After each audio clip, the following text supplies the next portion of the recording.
Tesla's Robotaxi app has just received a new update on the night of July 30th, which expands the service area significantly. The app has received a couple of updates over the last few days, which we'll talk about everything that's included, but the big thing here is the service area has expanded to the Bay Area. This includes San Jose, Fremont, San Francisco, and Oakland, all in California. Found this in the field today.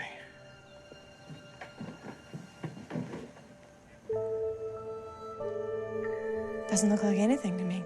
Now, of course, before Tesla's Robotaxi was only covering a small part of Austin, Texas. It then got expanded to include slightly more of Austin, Texas, which was actually more than Waymo's service area. Waymo kind of seemed to respond to this by expanding their service area to more of Austin and coming very close to matching Tesla's size of service. Now, there are a few caveats here that we're going to talk about in just a moment, but as of right now, Tesla's Robotaxi app can take you about 75 miles at its longest distance.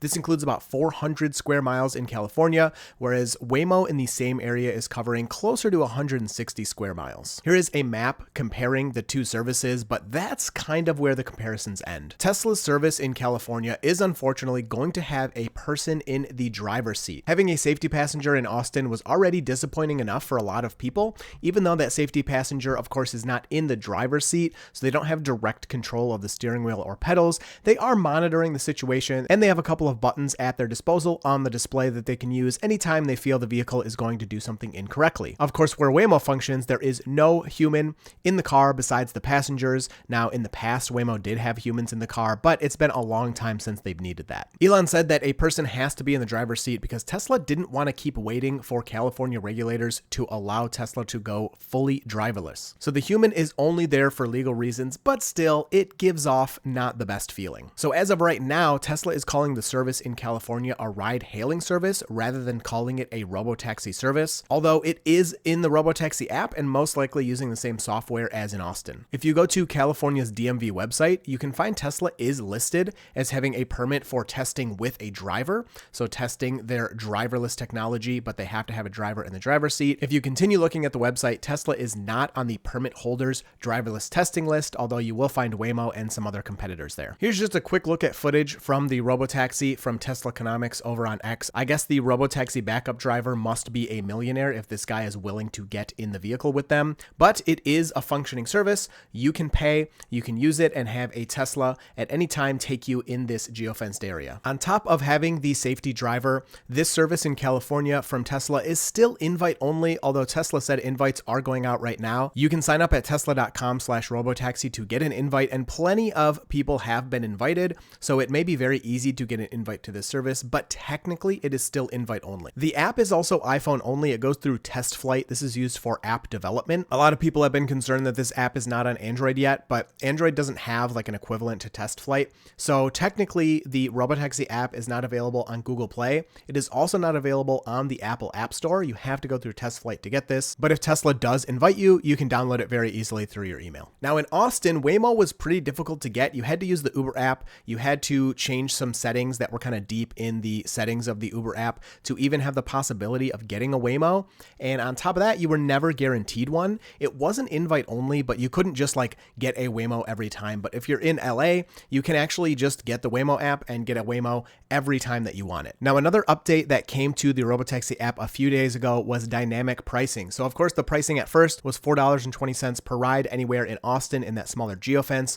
When Tesla expanded the geofence, they raised the price to $6.90 per ride. It didn't matter the distance, whether you took the full length of the geofence or you just took a very short trip, it was always the same. Well, now Tesla has updated to dynamic pricing. It makes sense. This is the way it's going to work. I honestly thought Tesla was going to keep their meme pricing a little longer to really advertise the service, give people a really good deal as they were expanding it and testing it, but I was totally wrong there. Tesla has already switched to dynamic pricing. Now, if you take shorter rides, this is actually a benefit. You will have a lower cost for these shorter rides. But of course, the opposite is true as well. If you take really long rides, the more miles you take, the more expensive it is going to be for you. In Austin, the prices seem really good. They are very competitive with Waymo, and they actually seem to be much cheaper than what Waymo is. Over in California, they are much more similar to Waymo. With the example I found online, Waymo is actually slightly cheaper than what you would get from Tesla's Robotaxi network. And from my understanding, Waymo is actually a little more expensive than Lyft or Uber in the same area because demand is so high. People are actually preferring to take these these robotaxis, so they're willing to pay a little bit more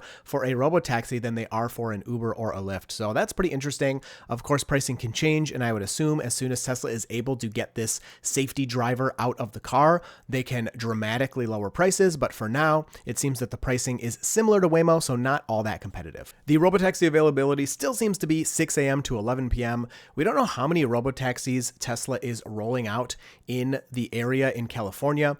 But since this area is much larger, we hope that they're going to have way more than Austin. Austin, for the longest time, only had 11 known robotaxis that were being tracked, but now at least one new license plate has been spotted in Austin, meaning there are more robotaxis in Austin than there were before. Maybe not a whole ton more, but the service is expanding and getting new vehicles. Austin should also be receiving another expansion within the next week or so, as mentioned on Tesla's last earnings call. So hopefully the area will get much bigger, and of course in that area in Austin, there is nobody in the driver's seat, although we do have the monitor in the passenger seat. So it is a little more impressive, but that's the next milestone we're really looking for.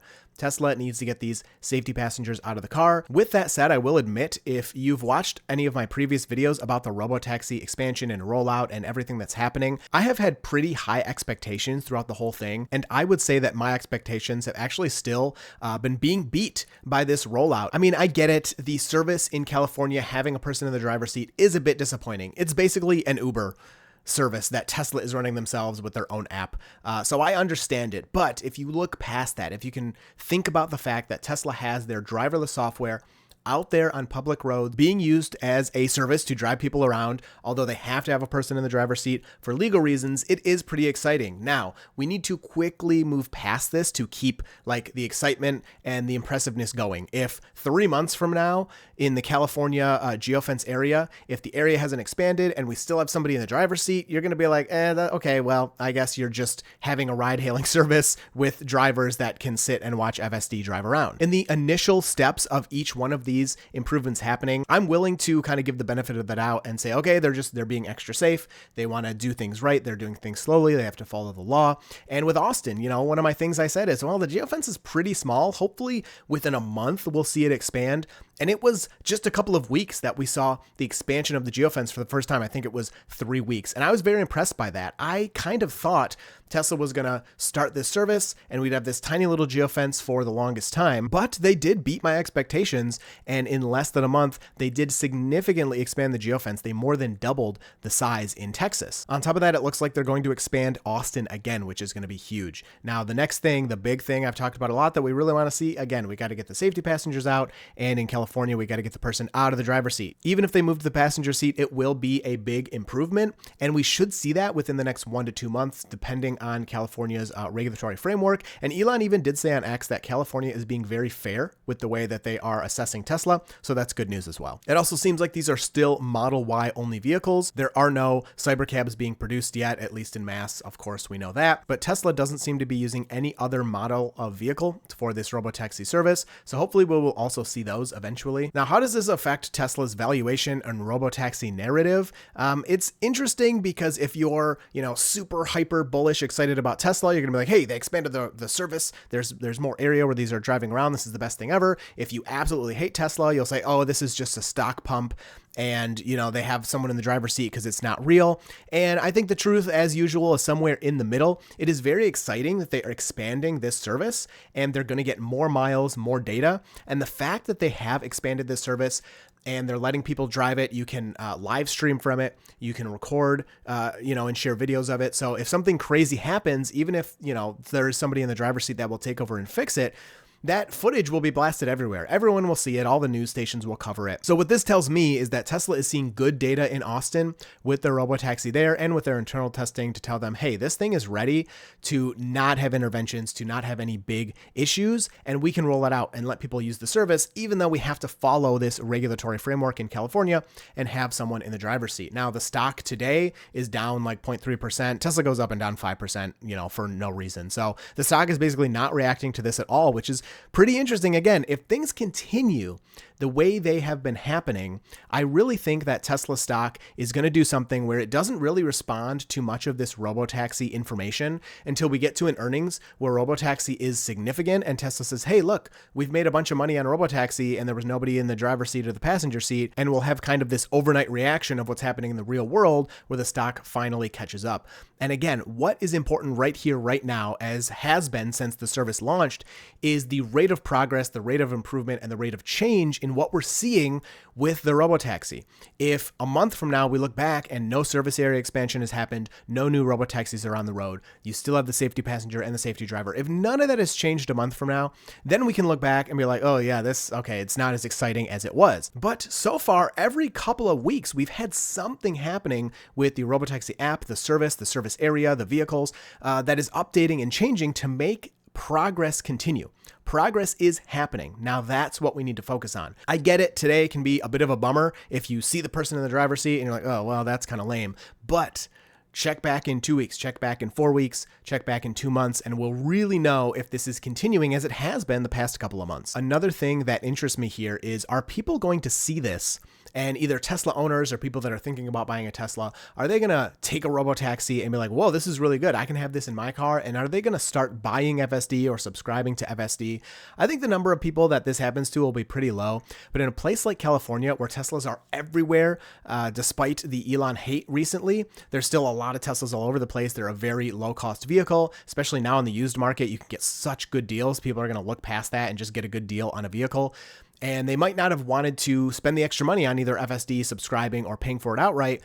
If this service expands in large parts of California, as we're seeing so far, and then people start using it and they go, whoa, wait a second, my car can have the same thing, maybe they will want to subscribe to or purchase FSD. So in terms of progress over the past couple of months, this is very exciting news. I'm excited to see where this continues to go. In terms of today, right now, it's kind of interesting, but at the same time, having the person in the driver's seat kind of deflates too much of the coolness and excitement I think we could have for a driverless Tesla, because it's not driverless. You can't call it that. Tesla's not calling it driverless as they are in Austin. They are calling it a ride-hailing service where a Tesla will come pick you up and take you to where you're going. Now, the benefit of that, I will say, is you'll have all the Robotaxi software, so your profile will follow you. You'll have all your logins and all of that. The Robotaxi app works really nice, and this is what I said in Austin. As a service, it's awesome. It works really well. So if I was in the area and I needed ride-hailing, I would definitely use it. Yeah, there's someone in the driver's seat, but I'd rather have the Tesla pick me up than some random, 2005 Prius off of Uber, especially if the price is comparable. Let me know your thoughts about these latest developments down in the comments below. You will see me in the next video.